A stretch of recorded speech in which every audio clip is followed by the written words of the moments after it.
Polemik impor beras yang diminta oleh Dirut Bulog, dengan anggapan, produksi panen beras petani, sangat kurang, dan disanggah oleh Menteri Pertanian, yang mengatakan, produksi beras petani, cukup, ini adalah sangat memalukan dan tidak lazim, karena, Bulog tidak biasanya mengusulkan impor beras secara nasional. Karena, yang paling tahu kebutuhan beras dengan mempertimbangkan keseimbangan, antara supply, produk pertanian, dibanding dengan demand, konsumen beras, adalah peran dari Kementerian Perdagangan. Apalagi, Bulog secara nasional, hanya bisa menyerap beras nasional sebesar 1,2 juta ton, di tahun 2021.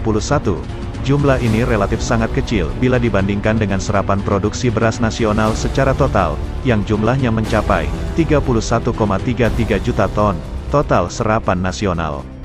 Jadi, Bulog hanya membeli beras petani nasional dan mengedarkan beras ke masyarakat, tidak lebih dari 3% dari total beras yang diproduksi nasional.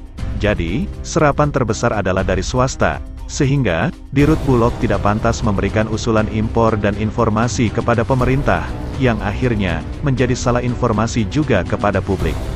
Karena, ketidaktahuannya tentang produksi, dan bahkan, cadangan beras secara nasional, serapan Bulog yang relatif sangat sedikit ini, karena Bulog belum bisa secara profesional menyerap beras nasional, termasuk juga, memasarkan beras nasional ke masyarakat, terbukti, sebagian besar, bahkan semua masyarakat Indonesia tidak berminat, untuk membeli beras yang dipasarkan oleh Bulog.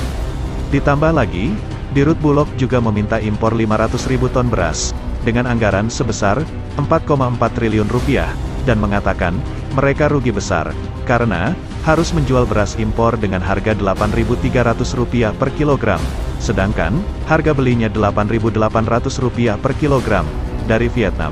Pernyataan kerugian Dirut Bulog tersebut adalah tidak masuk akal.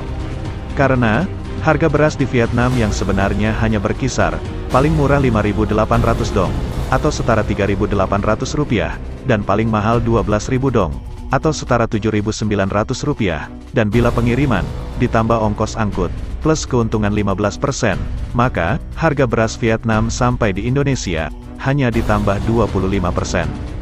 Disinyalir, Dirut Bulog memberikan keterangan yang tidak benar, dan cenderung mencari keuntungan yang terlalu besar di sela-sela masyarakat yang lagi kesulitan, terutama petani nasional kita.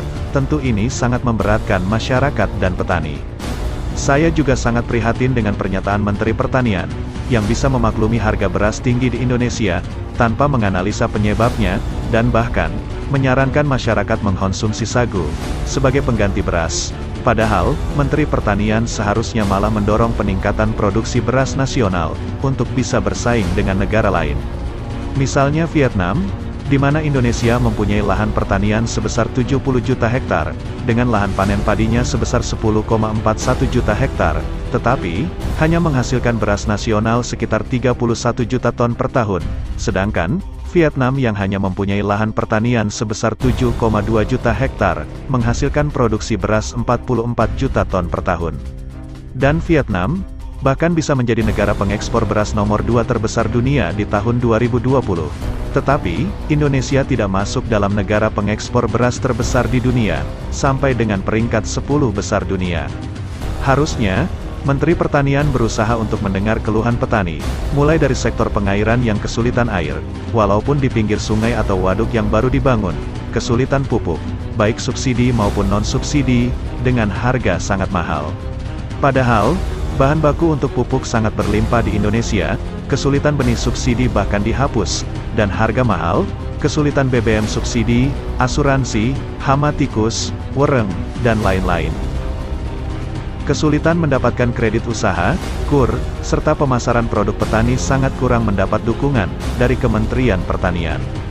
Bila produksi wajar, dengan lahan panen padi 10,4 juta hektar, yang per hektarnya menghasilkan rata-rata 8 ton gaba, dan bisa panen 2 kali, serta, keberpihakan pemerintah kepada petani cukup besar, maka, harusnya bisa menghasilkan 166,4 juta ton gaba, atau setara dengan sekitar 90 juta ton beras, yang dihasilkan per tahunnya.